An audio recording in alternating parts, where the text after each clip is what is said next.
Two men, John and Joseph, were traveling from town to town and kingdom to kingdom. One day during their travels, the men found a bag on the side of the road. John ran as fast as he could to get to it, and when he opened the bag, he gasped with excitement as it was filled with gold. "I have found a bag of gold," said John. "How lucky am I?"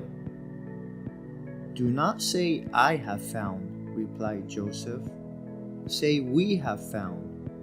We have been traveling together and thus sharing fortunes and misfortunes alike." "No, no," replied John angrily. "I got to it first and I'm going to keep it."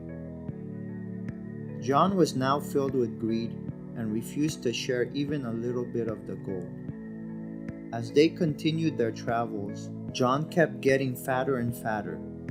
Every time they stopped to rest, he would buy more food than he could eat and would fill his belly with spirits and wine. Joseph, on the other hand, was growing skinnier because he was making do with what little he could find.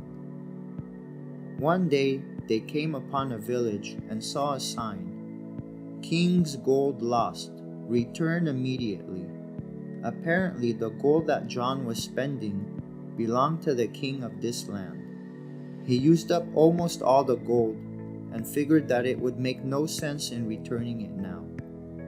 When it was time to eat, they split up as they usually did because Joseph could not afford to eat the same food as John, since he refused to share the wealth. Joseph went on his way, and John went to a nearby food merchant. As he was ordering his food, one of the king's soldiers noticed the familiar bag in John's hand and quickly yelled, "Thief! Where did you get that gold? It belongs to the king." John was taken to the king. The king was not pleased. "Why did you not return the gold?" asked the king. John had no answer. The king found John guilty of theft and sentenced him to life in prison. There are many morals to this story, but the main idea is that your karma will always find you.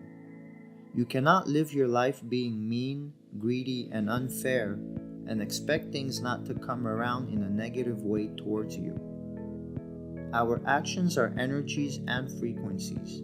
So if we share kindness, love, gratitude, and positive energy with the world, it is only common sense that these same energies come back around to us. The same is true if we spread bad energies with the universe. It will come back full circle and find us. So just remember that your karma will always find you, whether good or bad.